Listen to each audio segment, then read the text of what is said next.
आंदोलन से लेके आज तक हमारे क्रांतिकारियों ने, हमारे योद्धाओं ने हर संघर्ष में लगाया है, वो नारा हम सब मिलकर लगाएंगे।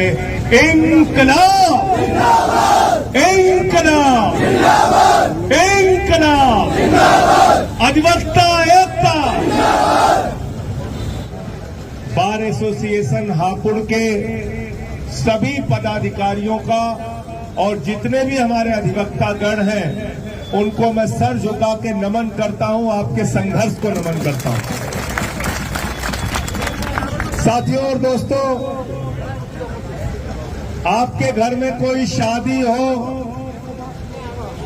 कोई खुशी का मौका हो, कोई आपका अधिवेशन हो, मुझे सूचना मिले, हो सकता है मैं ना आऊं, लेकिन अगर आपके ऊपर कोई अत्याचार और अन्याय की सूचना मिलेगी, कोई संघर्ष की बात होगी, प्रशासन और शासन से टकराने की बात होगी, तो आपके साथ आपका ये भाई कंधे से कंधा मिलाकर खड़ा रहेगा। क्योंकि हम लोग अपने आप को रोक नहीं पाते। हमारी पार्टी का जन्म आंदोलन की कोख से हुआ, और सड़क हो या संसद हो, जहां कहीं भी अत्याचार है, जहां कहीं भी जुल्म है, जहां कहीं भी जाति है, मैं एक छोटे से कार्यकर्ता के रूप में आपके साथ आवाज से आवाज मिलाने के लिए हमेशा तैयार रहता हूं, उसमें कभी पीछे नहीं रहता। और इसी के कारण मणिपुर में जहां 4 महीने से हिंसा चल रही है, संसद का सत्र चल रहा था, मैंने सरकार से कहा मणिपुर की हिंसा पे चर्चा कराओ। एक दिन बात नहीं सुनी गई, दूसरे दिन फिर कहा सरकार से चर्चा कराओ, दूसरे दिन बात नहीं सुनी गई, तीसरे दिन फिर कहा चर्चा कराओ, बात नहीं सुनी गई। तो मैं संसद के अंदर बेल में घुस गया, सरकार के खिलाफ नारे लगाने लगा, मुझे सस्पेंड करके बाहर कर दिया।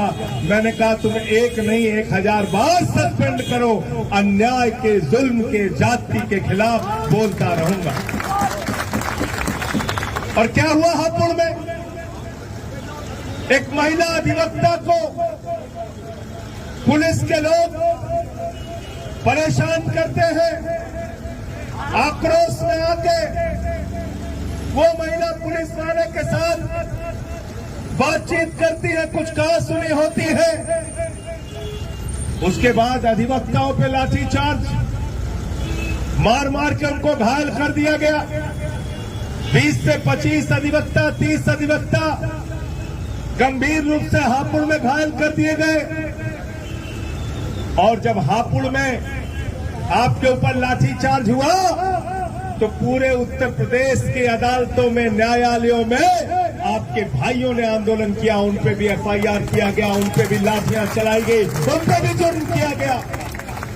लेकिन मैं योगी आदित्यनाथ जी से कहना चाहता हूं, ये काले कोट पहनने वाले लोग हैं, ये न्याय की लड़ाई लड़ने वाले लोग हैं, ये पीड़ितों को अदालतों में न्याय दिलाने वाले लोग हैं। अगर इनके काले कोट पे लाठी चलाने का काम करोगे आदित्यनाथ जी, तो तुम्हारे चेहरे को काला करने का काम ये वकील करेंगे।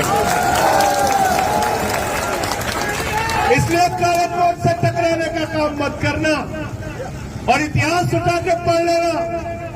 इस देश के अंदर जब जब जुर्म हुआ, जाति हुई, आजादी के पहले हो या आजादी के बाद, आपातकाल का समय हो या उससे पहले आजादी का आंदोलन हो, इस देश के अधिवक्ताओं ने, वकीलों ने, न्याय की लड़ाई लड़ने वाले लोगों ने अपना सीना आगे रखकर जुर्म के खिलाफ लड़ाई लड़ने का काम किया है।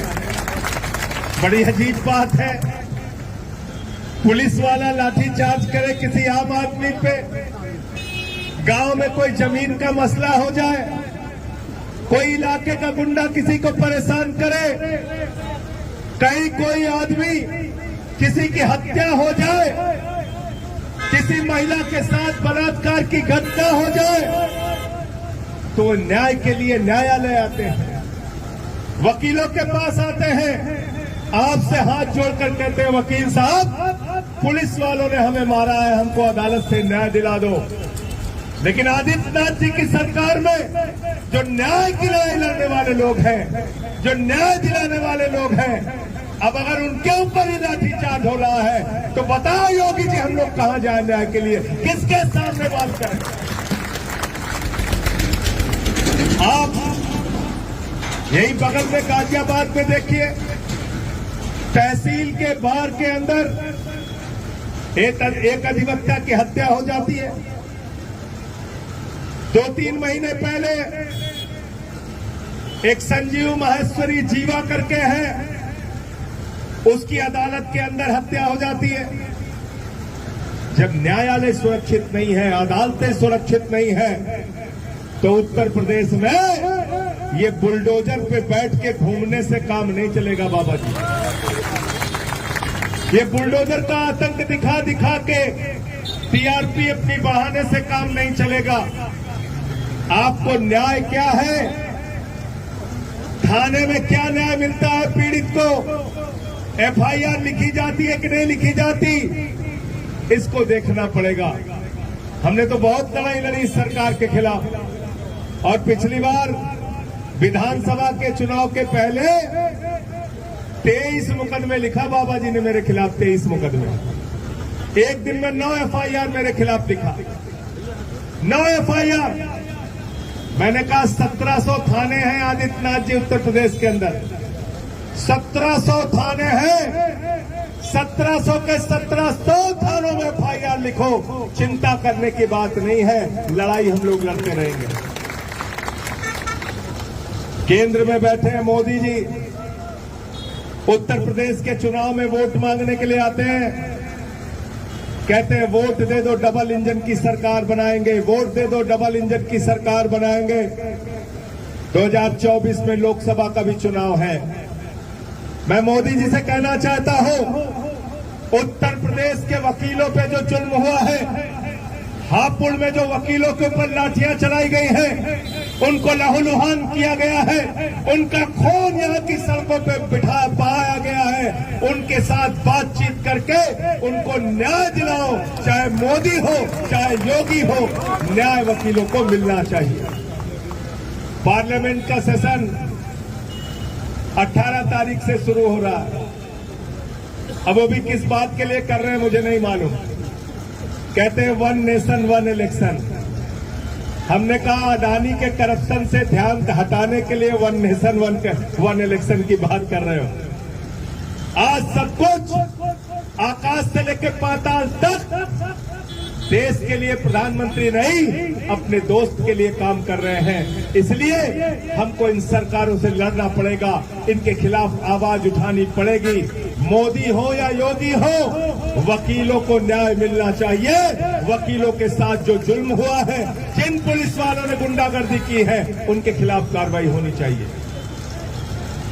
एसएचओ यहां का बताते हैं, वो हमारे कोई बार के पदाधिकारी है। मैं रास्ते में आ रहा था, मुझे जानकारी दी गई, पूर्व अध्यक्ष, बार के पूर्व अध्यक्ष के साथ बदतमीजी करता है, यहाँ का सीओ लाठीचार्ज कराता है, यहाँ के पुलिस वाले अधिवक्ताओं को दौड़ा दौड़ा के पीटते हैं।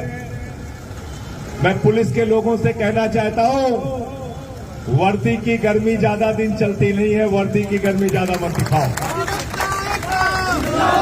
वर्दी की गर्मी ज्यादा दिन मत दिखाओ। सरकारें आती है, सरकारें चली जाती है। बहुत सारी सरकारों को जनता ने फाड़ के फेंका है। ये खाकी वर्दी की गर्मी दिखाने का काम मत करो। और ये तो वैसे भी वकील हैं। यहाँ की अदालतों में बड़े बड़े एसपी डीएम को ठीक कर दिया इन्होंने, बड़े बड़े एसएचओ, बड़े बड़े सीओ को ठीक कर दिया है।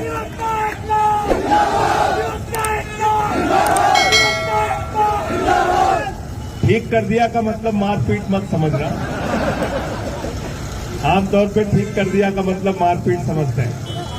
लेकिन मैं ये कह रहा हूं कि तुम्हारे अत्याचार, तुम्हारे जुल्म, तुम्हारी नाइंसाफी के खिलाफ इन वकील भाइयों ने अदालतों में पीड़ितों को न्याय दिलाया है। और चाहे एसएचओ हो, चाहे सीओ हो, चाहे डीएम हो, चाहे एसपी हो, उनको समय समय पे सजा दिलाने का भी काम किया है। और आदित्यनाथ जी, आपकी सरकार से मैं कहना चाहता हूं, ये एसआईटी मत खेलो। वकील भाई यहां पे हैं, सारे अधिवक्ता भाई हमारे। इस सरकार को जहां फंसना होता है, जहां सरकार फंसती है, कहते हैं एसआईटी बना देंगे। जल जीवन मिशन का घोटाला हुआ, कहते हैं एसआईटी बना देंगे। बेरोजगारों के साथ घोटाला हुआ, कहते हैं एसआईटी बना देंगे। बिकरू कांड हुआ, कहते हैं एसआईटी बना देंगे। हाथरस कांड हुआ, कहते हैं एसआईटी बना देंगे। हापुड़ कांड हुआ, कहते हैं एसआईटी बना देंगे। हमें एसआईटी नहीं चाहिए, हमें सस्पेंशन चाहिए उन लोगों का जिन्होंने अत्याचार किया। गलत तो नहीं कह रहा हूं? आपको एसआईटी पे भरोसा है क्या? एसआईटी पे भरोसा है? तो जिन लोगों ने जुल्म किया है, जाति की है, लाठियां चलाई है, कोई प्रमाण की जरूरत है क्या भाई?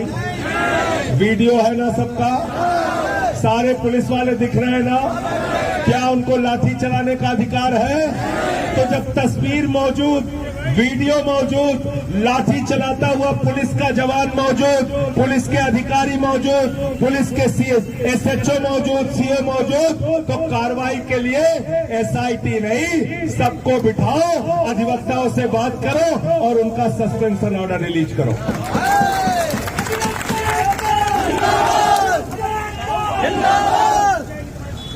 गलत तो नहीं कह रहा हूं? यही डिमांड है ना आपकी?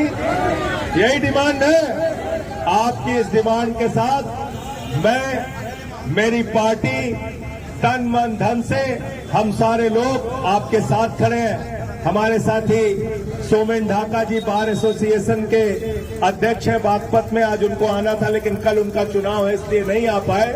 हमारे बागपत के भी साथी आपके साथ हैं। हमारे सोलंकी साहब यहाँ के अध्यक्ष हैं और हमारे जो बाकी पदाधिकारी हैं वो बराबर आपके साथ इस आंदोलन में रहेंगे।